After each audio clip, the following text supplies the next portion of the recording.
Doctor Ashok Kumar Mishra के channel में आप सभी का हार्दिक स्वागत है, अभिनंदन है। दर्शकों, आज का जो समय है इसमें हर व्यक्ति धन की कामना करता है, वैभव की कामना करता है, सुख समृद्धि शांति की कामना करता है। यह भौतिकवादी युग है और हर व्यक्ति इस संसार की सर्वाधिक प्रिय भौतिकवादी वस्तुओं को चाहता है कि वो उसके घर में हो। लेकिन इन सब वस्तुओं को घर में लाने के लिए धन की आवश्यकता होती है और धन देवी लक्ष्मी की कृपा से प्राप्त होता है।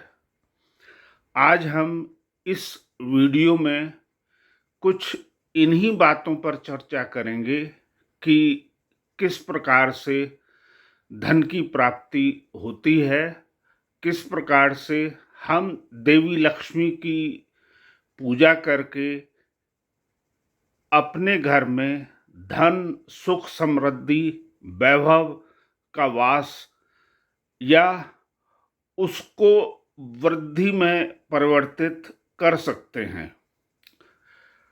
लेकिन अभी तक अगर आपने इस चैनल को सब्सक्राइब नहीं किया हो तो कृपया उस चैनल को सब्सक्राइब करें, शेयर करें, लाइक करें और कमेंट करें।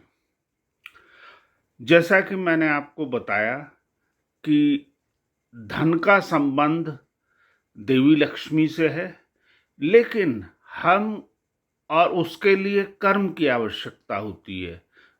व्यक्ति निरंतर कर्म करता है, जीवन क्षेत्र में सक्रिय रहता है, कोई व्यापार करता है, कोई सर्विस करता है या कोई रोजगार के अन्य साधन के माध्यम से धन कमाने का निरंतर प्रयास करता है। लेकिन उसके बाद भी उसको सदैव यह आभास होता है कि वह पर्याप्त धन नहीं कमा रहा जिससे वह घर में वो तमाम सुख सुविधाएं जुटा सके जो उसके मन में आकांक्षा है या जिनकी उसके मन में चाहत है। लेकिन साथ ही वो ये भी देखता है कि इस संसार में उसके आसपास ही अनेक ऐसे लोग हैं जो उतनी मेहनत नहीं करते, लेकिन उनके पास संसार की समस्त सुविधाएं, वैभव, सुख साधन और भौतिकवादी वस्तुएं उपस्थित हैं जिनका वह जीवन में आनंद ले रहा है। तो यहाँ पर हम सबसे पहले इसी बिंदु को स्पष्ट करेंगे कि ऐसा क्यों होता है कि कुछ व्यक्ति श्रेष्ठ कर्म या मेहनत करने के बाद भी सुख सुविधाएं या धन उतना नहीं कमा पाते और कई बार कुछ लोगों के पास यह कम मेहनत करने के बाद भी अथवा मेहनत ना करने के बाद भी उनके पास धन होता है। तो धन प्राप्ति के पीछे दो चीजें काम करती हैं। एक तो आपका भाग्य और दूसरा आपका वर्तमान जीवन का कर्म। भाग्य का निर्धारण जो है वो होता है पूर्व जन्मों के संचित पुण्य कर्मों से। यदि किसी व्यक्ति के पिछले जन्म में कर्म बहुत श्रेष्ठ रहे हैं, उसके संस्कार बहुत श्रेष्ठ रहे हैं और उसके पास पुण्य का संचय अधिक है, तो इस जीवन में वही भाग्य रूप में परिवर्तित होकर उसको वो सुख सुविधाएं या साधन आसानी से उपलब्ध करा देता है जिनको प्राप्त करने के लिए दूसरे लोगों को कड़ी मेहनत करनी पड़ती है। कहने का आशय ये कि कुछ लोगों के पास भाग्य की प्रबलता की वजह से बहुत सारी चीजें आसानी से प्राप्त हो जाती हैं, लेकिन जिनका भाग्य साथ नहीं देता उनके लिए कर्म का ही सहारा है। तुलसीदास जी ने कहा है कि सकल पदारथ हैं जग माही, कर्महीन नर पावत नाही।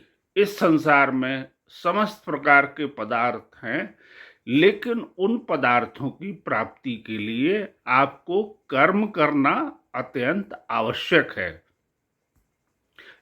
यदि आप निरंतर कर्म करते हैं, योजनाबद्ध तरीके से काम करते हैं और जो आपके जीवन के लक्ष्य हैं उनको पाने के लिए आप कड़ी मेहनत, भरसक प्रयास करते हैं, तो स्वतः ही आपको धन की प्राप्ति होने लगती है। यानी कर्म में वो शक्ति है जो वर्तमान के भाग्य को परिवर्तित कर सकता है। एक व्यक्ति जो बिल्कुल मेहनत नहीं करता या कम मेहनत करता है, आलस्य उसके जीवन का सबसे महत्वपूर्ण अंग है या हिस्सा है, तो ऐसे व्यक्तियों को धन प्राप्ति नहीं होती। दूसरी तरफ जो व्यक्ति निरंतर प्रयास करते रहते हैं, भले ही उनको अधिक प्रयास करने पड़े, लेकिन उनको सफलता अवश्य मिलती है, उनको धन की प्राप्ति भी मिलती है। और जब धन मिलता है तो वैभव, समृद्धि, सुख का घर में वास होता है।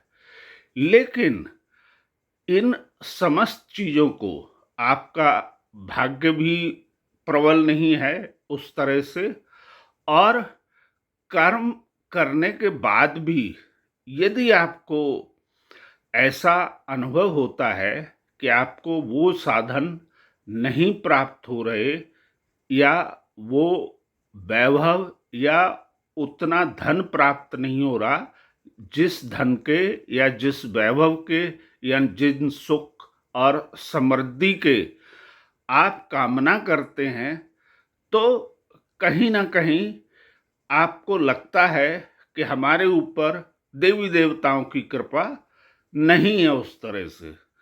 तो इस स्थिति में आपको धन की जो देवी हैं, वैभव की जो देवी हैं, देवी लक्ष्मी, उनकी पूजा सर्वाधिक फलदायी होती है।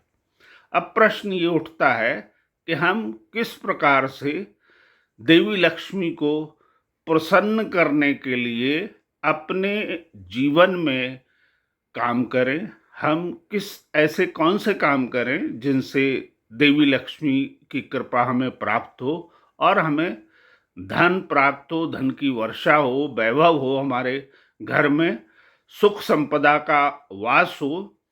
तो इसके लिए कुछ चीजें हम बात करते हैं।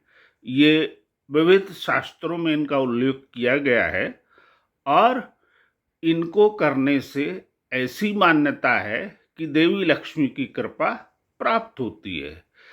सबसे पहले हमें ये स्पष्ट होना चाहिए कि हमारे घर में नकारात्मकता का वास नहीं होना चाहिए।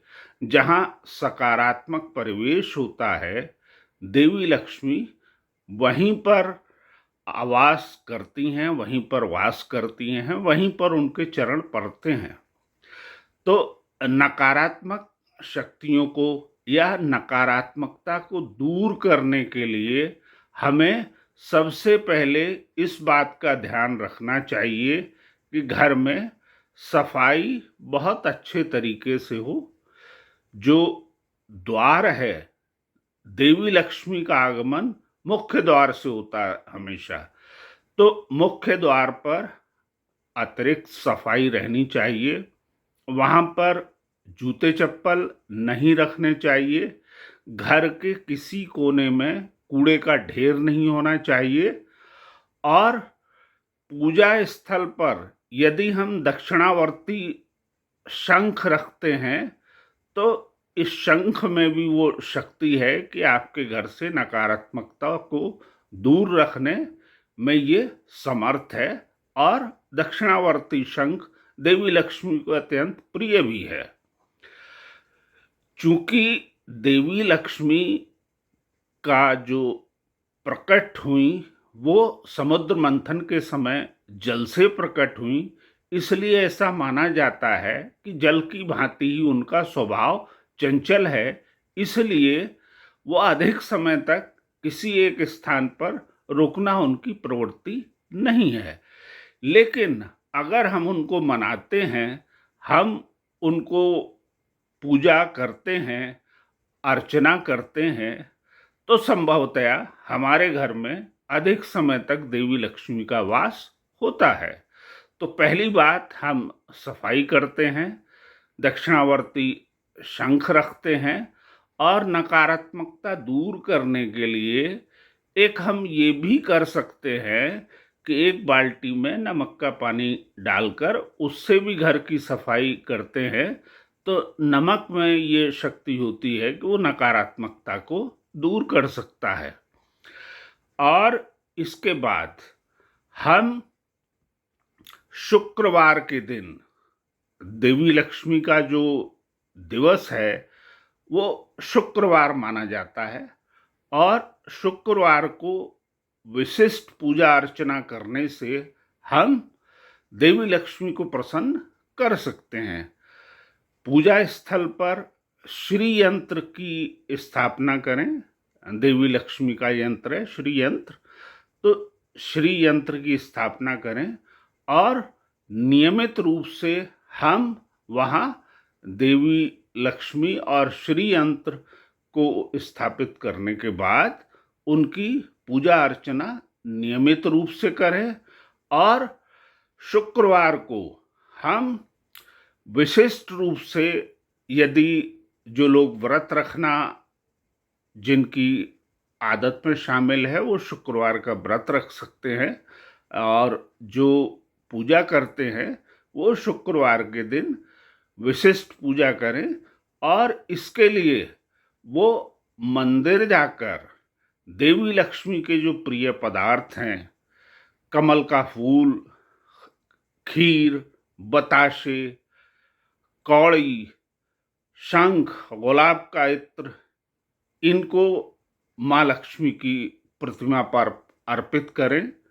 इससे देवी लक्ष्मी अत्यंत प्रसन्न होती हैं। और पूजा स्थल पर भी हम हमेशा ध्यान रखें कि जब पूजा करें तो पूर्व दिशा में मुख होना चाहिए, और हम देवी लक्ष्मी की आरती करें और उनसे ये कामना करें कि हमारे घर में सदैव उनका निवास हो, आगमन हो, और उनकी कृपा सदैव हम पर बनी रहे। द्वार पर हम रोजाना हल्दी से स्वास्तिक का चिन्ह बनाकर वहाँ पर अगर दीपक जलाते हैं तो ये भी बड़ा शुभ होता है, और इसके माध्यम से भी हमें कुछ न कुछ कृपा जो है प्राप्त होती है, क्योंकि यह द्वार ही देवी लक्ष्मी के आगमन का घर में माध्यम होता है। इसलिए जहाँ हम उसमें सफाई करते हैं, हल्दी से स्वास्तिक का चिन्ह बनाकर, दीप शाम काल को दीपक जलाकर हम यदि उनकी वहाँ पर कामना करते हैं तो देवी की कृपा हमें प्राप्त होती है। ये भी ध्यान रहे कि देवी लक्ष्मी की आराधना का सर्वश्रेष्ठ समय सायंकाल का है, और सायंकाल में नित्य प्रति हम पूजा अर्चना कर सकते हैं। और विशिष्ट रूप से कमल के पुष्प उनको अत्यधिक प्रिय हैं, चूँकि देवी लक्ष्मी के पति के रूप में भगवान विष्णु हैं, तो वहाँ पर भगवान विष्णु को भी विराजमान करना अत्यंत आवश्यक है। और लक्ष्मी प्रसन्न होंगी, विष्णु महाराज प्रसन्न होंगे, भगवान विष्णु प्रसन्न होंगे, तो कोई वजह नहीं कि आपके घर में धन संपदा, सुख समृद्धि, वैभव का वास ना हो। अगर आपने यह चैनल अभी तक सब्सक्राइब नहीं किया है तो मेरा पुनः निवेदन है कि इसे सब्सक्राइब करें। धन्यवाद दर्शकों।